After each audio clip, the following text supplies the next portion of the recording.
6일 명절이지만 잠언 6장 한 장을 우리 같이 교독했습니다.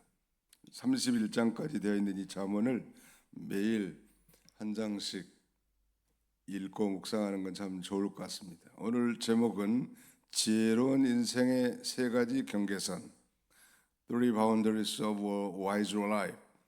지혜로운 인생의 세 가지 경계선. 경계선이라는 건 넘지 말아야 할 선, 경계선, 바운더리. 한 시골 마을에 지혜 표지판이 있었는데 거기 뭐라고 써져 있는가 하면 이 길은 편해 보이지만 낭떠러지로 가는 길입니다. 이런 그 표지판이 있었습니다.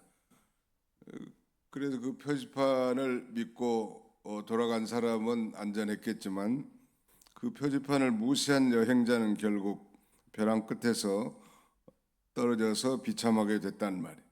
여기 지금 잠언 6장은 인생의 이 세 가지 낭떠러지를 경계하고 있습니다. 경계선, 넘지 말아야 할 경계선이 있는데 하나는 무분별한 약속이고 그 다음에는 게으름이고 마지막 세 번째는 음욕과 죄입니다. 원본은 이 젊은 솔로몬이 인생의 위험을 경계하면서 지혜로운 인생을 살도록 그렇게 우리에게 교훈하고 있는데 그 첫 번째가 무책임한 약속을 피하라. 거기 1절 한번 보실까요? 네, 다시 보겠습니다. 잠언 6장 1절.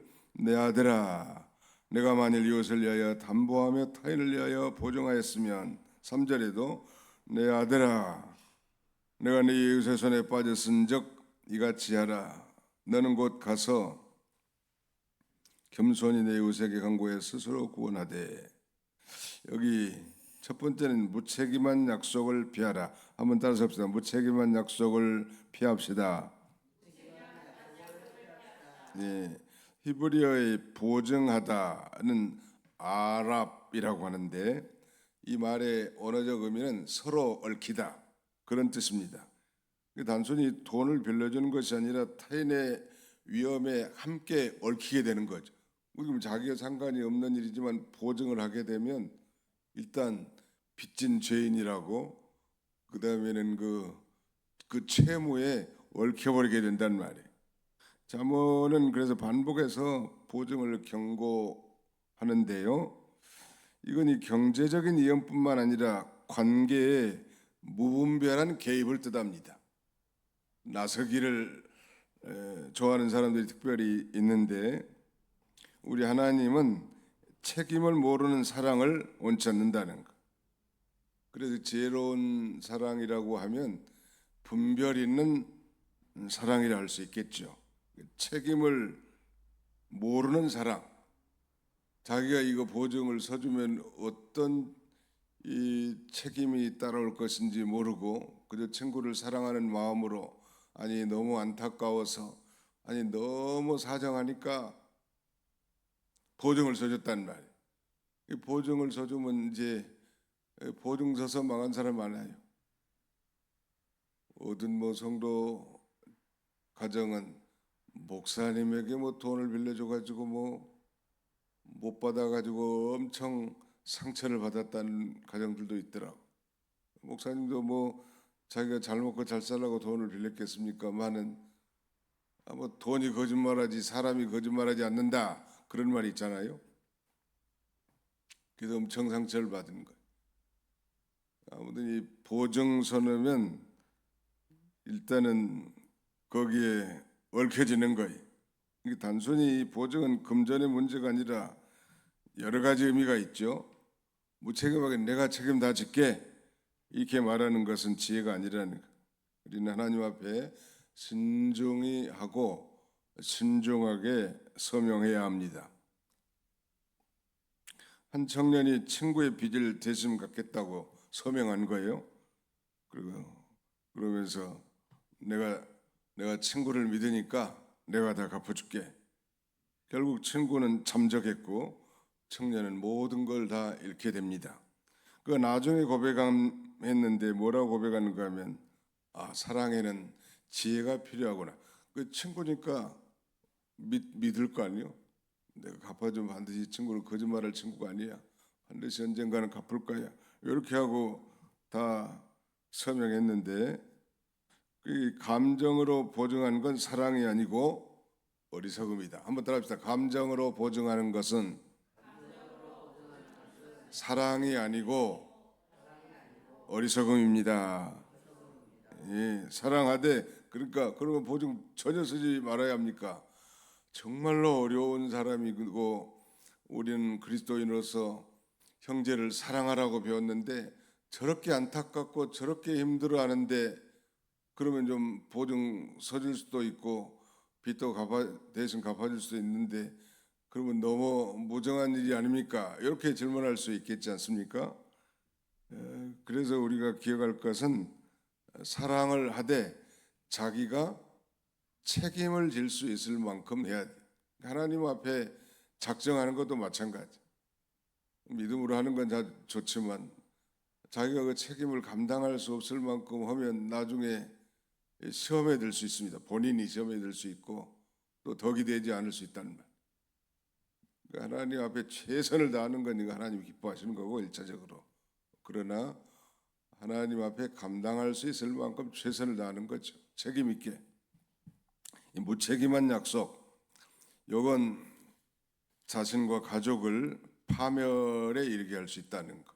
그래서 아무튼 이 보증 서지 말라 차라리 감당할 수 없으면 안 서는 것이 낫고 그때 순간만 참 미안하기도 하고 얼굴이 뜨근뜨근하기도 하고 친한 친구가 해달라고 하는데 안 해주니까 참 감정이 교차하겠지만 책임질 수도 없는 걸 보증해 서놓으면 거기에 아주 엮여져 가지고 그렇게 망한 사람들 많잖아요. 우리 사회 주변에 보증 한번 잘못 써줬다가 시골에서는 도장 한번 잘못 찍어줬다가 재산 다 탕진하고 가정 파괴되고 그런 일이 많다. 두 번째 이 바운더리 관계에서는 이 게으름을 물리치라는 게으름.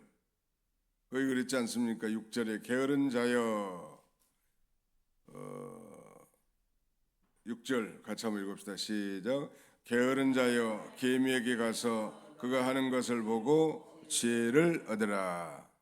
계미는 당시 고대 근동에서 부지런함의 상징이었다고 합니다.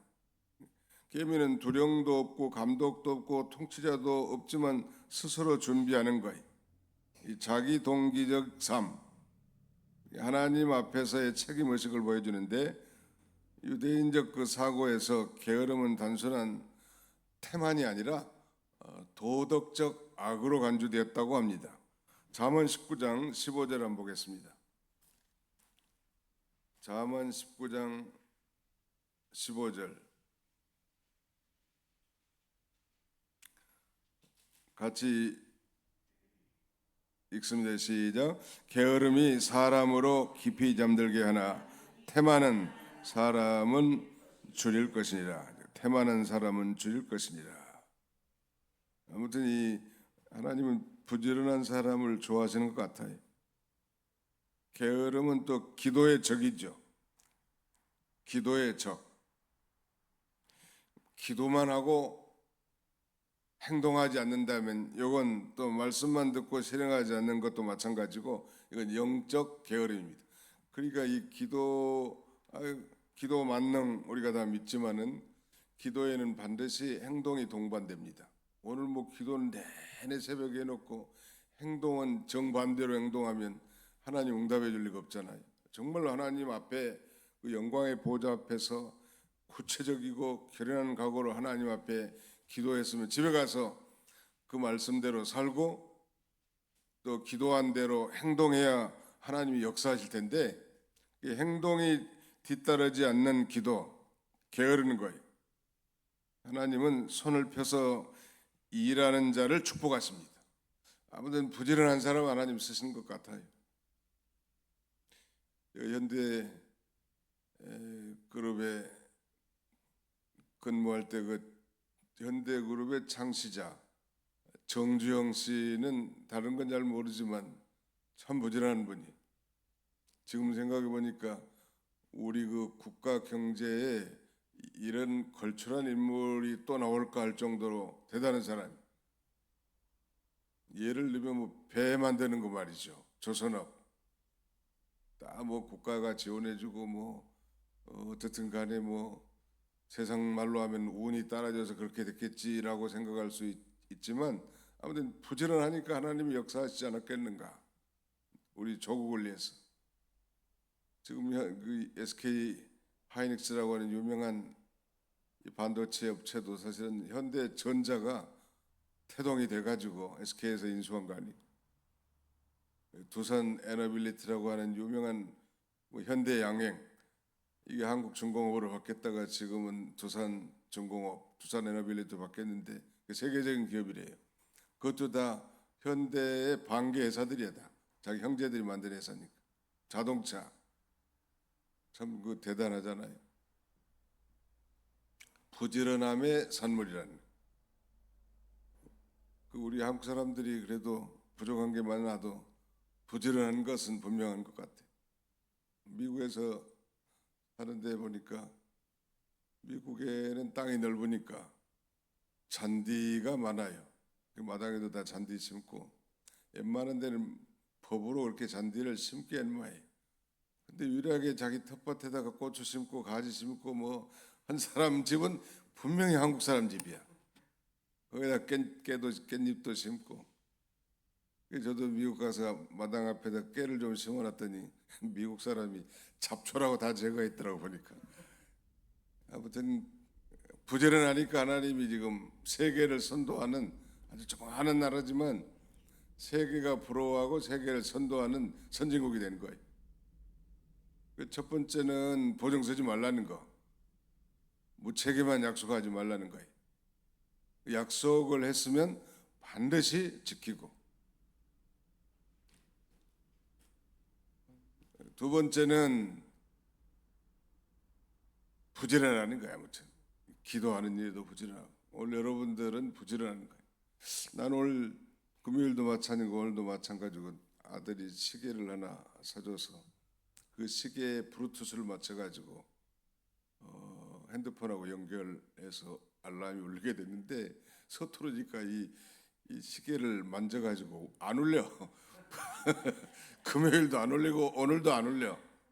스스로 일어나 보니까 다시 가까이 된 거예요. 이것도 믿을 게 못 돼.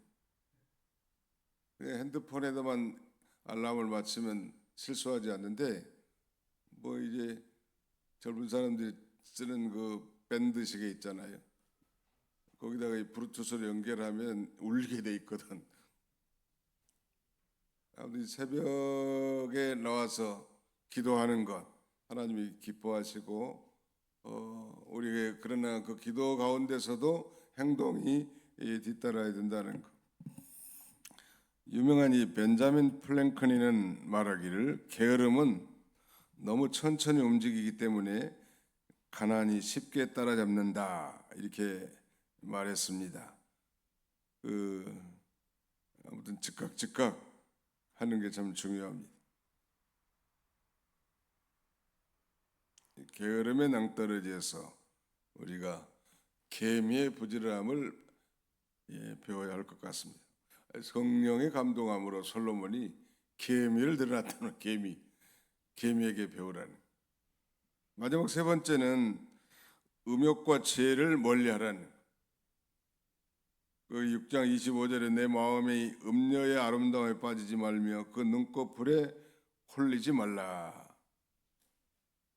그 6장 후반부에 대부분 다 이렇게 말합니다. 20절에 내 아들아 내 아비의 명령을 지키며 내 어미의 법을 떠나지 말고 그랬는데 여기 아비의 명령과 어미의 법은 하나님의 명령을 가리킵니다. 하나님의 율법을 상징하는 거예요.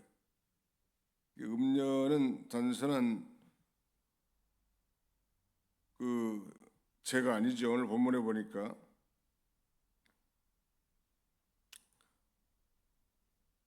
거기 한번 읽어보겠습니다. 29절부터 31절까지 한번 같이 읽어보겠습니다. 시작. 남의 아내와 통관하는 자도 이와 같을 것이라.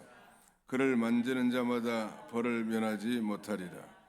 도둑이 만일 줄일 때에 배를 채우려고 도둑질하면 그 사람이 그를 멸시하지는 아니하려니와 들키면 7배를 갚아야 하리니 심지어 자기 집에 있는 것을 다 내주게 되리라. 간음하지 말지니라. 이 7계명.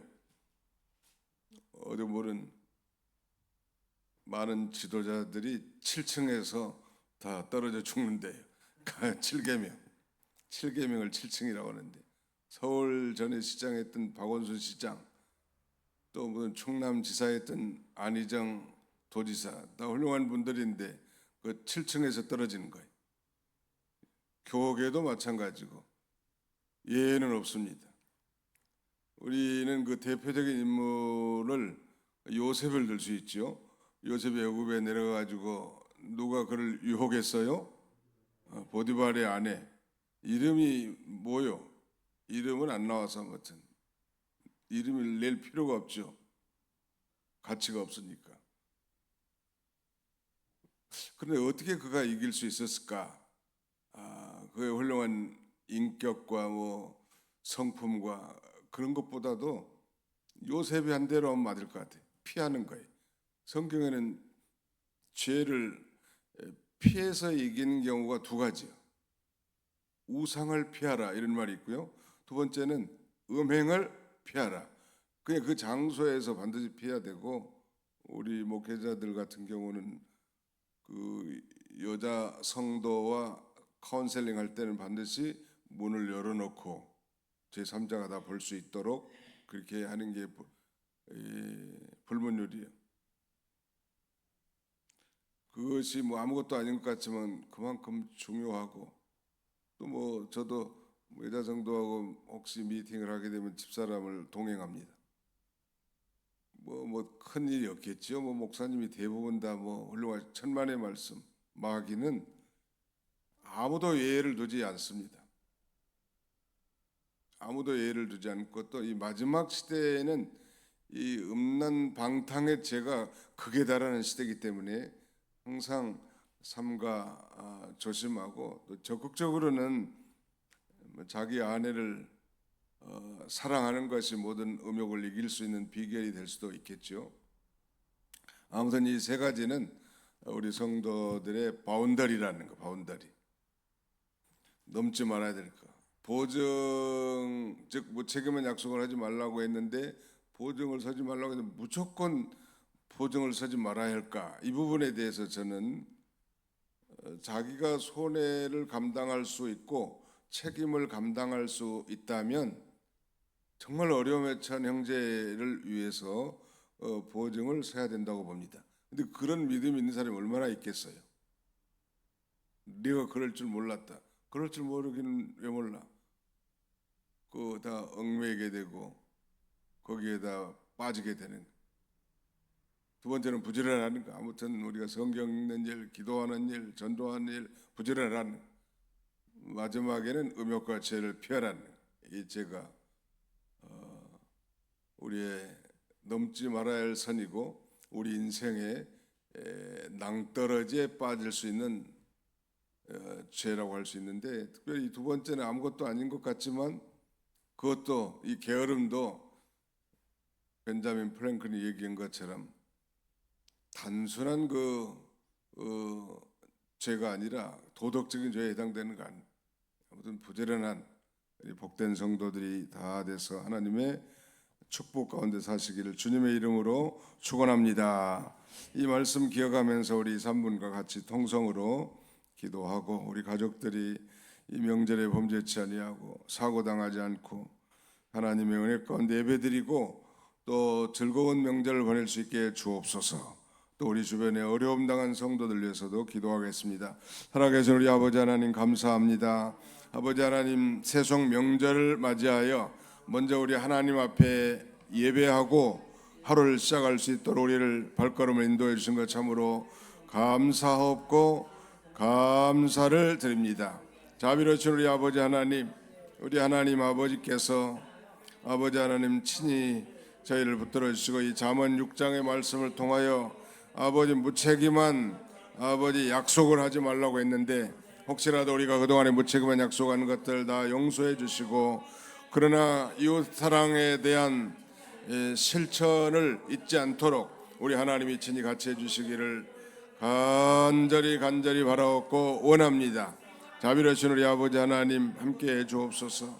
또 아버지 하나님, 우리가 여러 면에 게으르기를 잘합니다. 영적인 면이나 육적인 면이나 아버지 뒤로 미루는 어리석은 자가 아니라 우리에게 주어진 모든 과업들을 아버지 즉각 아버지 순종해 나갈 수 있는 우리 모두가 되도록 우리 하나님이 친히 함께해 주시기를 간절히 바라옵고 원합니다. 자비로우신 우리 아버지 하나님 함께해 주옵소서. 아버지 하나님, 특별히 아버지 행동하는 기도, 실천하는 믿음이 되도록 하나님 도와주시고, 하나님 앞에 기도한 것에 대해서 오늘 하루가 우리의 삶 가운데 구체적으로 순종하며 따라가게 도와주시길 원합니다.